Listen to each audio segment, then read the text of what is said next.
Hello everyone and welcome back to Busy Pro Fast Wellness. I'm Alan Welch. I'm your guide to thriving in what can seem like a demanding world. And today we're tackling something that many of us suffer from, especially during a particularly brutal Monday. That is chronic fatigue, stress, and that ominous word, burnout. We're going to look at 5 easy solution strategies to help mitigate these annoying pain points. But before I actually embark on that, I'd like to recount my own experiences, which I feel are relevant to this topic.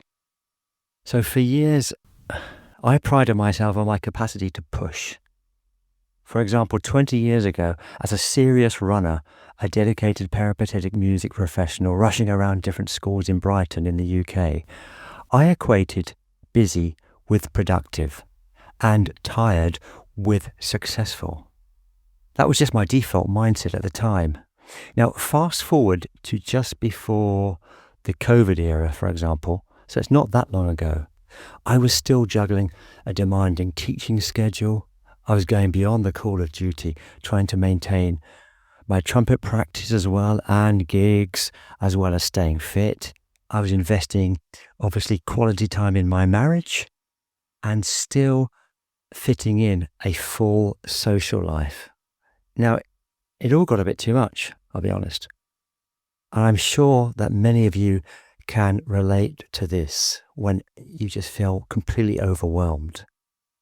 The signs for me were pretty subtle at first. I had low energy and I started losing that enjoyment in activities I once loved. Even playing music, the running and the cycling, they all started to feel, well, they felt like a chore instead of a release. I was still seemingly achieving by all outward measures, but internally, the battery was beginning to burn myself out. And this was a hard lesson, but I learned that true success isn't just about output. In other words, not always about the ability to perform, but it's also taking that time to enjoy, to take rest, to recharge, and most importantly, simply to be and accept that you can't achieve everything simultaneously at a top level. Now that realization essentially became the rationale of my fast wellness philosophy. And with that in mind, that brings me to a powerful thought from Brené Brown. And she says, daring to set boundaries is about having the courage to love ourselves, even when we risk disappointing others. So, in other words, setting boundaries is a critical step in preventing exhaustion.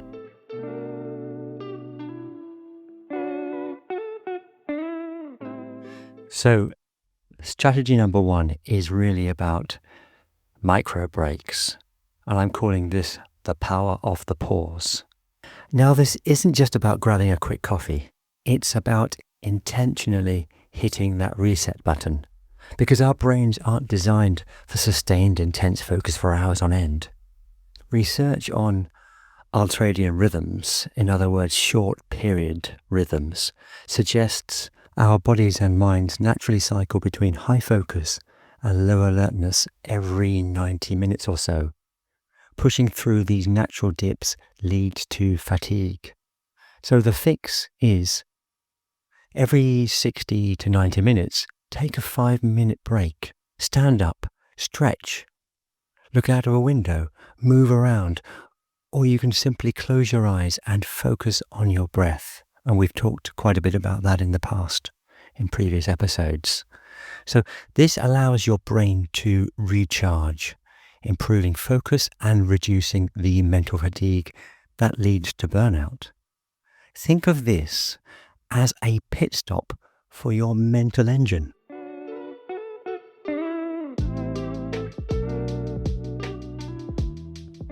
And my second strategy for today is all about digital and time boundaries. So in our always-on world, the line between work and personal life has become blurred, and this can create constant stress and we feel obligated to respond immediately, which leads to decision fatigue and constant low-level anxiety. And what's the fix? Well, you can designate tech-free zones and times, perhaps no work emails after 7 p.m, or no phone at the dinner table rule. Turn off non-essential notifications. According to numerous studies, setting clear boundaries between work and personal life is crucial for mental recovery and preventing burnout. Your brain needs downtime to process and recharge, not just to sleep. You need to give it that real break.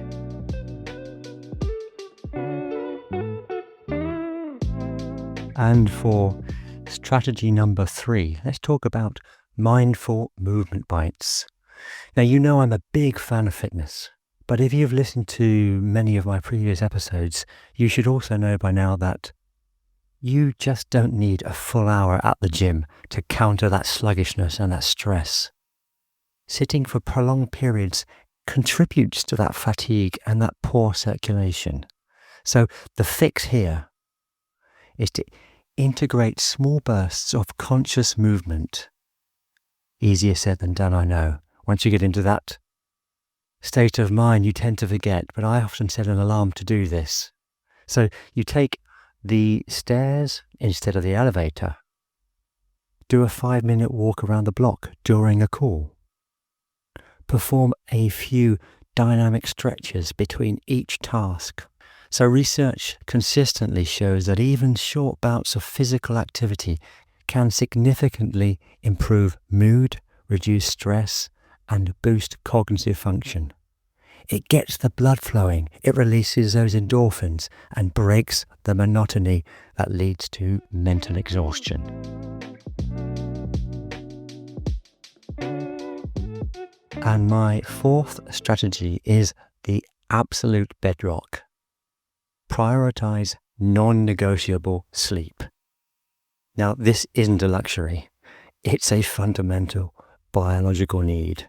Chronic sleep deprivation directly fuels fatigue, and it impairs our cognitive function. And it makes us more susceptible to stress and to illness. Studies consistently link adequate sleep to improve memory, problem-solving skills, and emotional regulation. So, what's the fix here? Well, aim for a consistent sleep schedule, even on weekends. Create a calming wind-down routine of 30 to 60 minutes before bed. No screens, dim lights, maybe some light reading or stretching. Make sure your bedroom is dark, cool, and quiet. Your body and mind perform an incredible amount of repair and processing during sleep. So just don't shortchange your sleep. And finally, and perhaps most importantly, is cultivating self-compassion, not just grit. In the professional world, we're often taught to be tough on ourselves, to push through the pain. While grit is valuable, relentless self-criticism actually depletes your emotional reserves and increases burnout risk. Research by Dr. Kristin Neff and others consistently show that self-compassion is linked to greater resilience, motivation, and overall well-being. So, what's the fix? When you make a mistake or feel overwhelmed, ask yourself, how would I talk to a good friend in this situation? Treat yourself with the same kindness and understanding you'd offer others. Acknowledge your efforts, not just the outcomes. This isn't about letting yourself off the hook. No, it's about creating an internal environment that supports growth rather than constant depletion. And that ties perfectly into our final inspiring thought for today, a powerful reminder. The only way to do great work is to love what you do. That's by Steve Jobs. So loving what you do becomes incredibly difficult when you're chronically exhausted and burnt out. So there you have it. 5 implementable strategies, strategic micro breaks, digital boundaries, mindful movement bites, non-negotiable sleep, and cultivating self-compassion. These are to help you outsmart chronic disease, stress, and burnout. Remember, these aren't about adding more to your plate, but about smart, consistent investments in your most valuable asset, which is you, of course. Start with one, make it a habit, and watch your capacity to thrive expand. That's everything for today, so thank you very much for joining me on Busy Pro Fast Wellness. And please, if you found this useful and you feel that other people might gain something from listening to this episode or any of my previous episodes, please refer them to my podcast. Until next time, stay well, stay strong, and keep on thriving. Goodbye for now.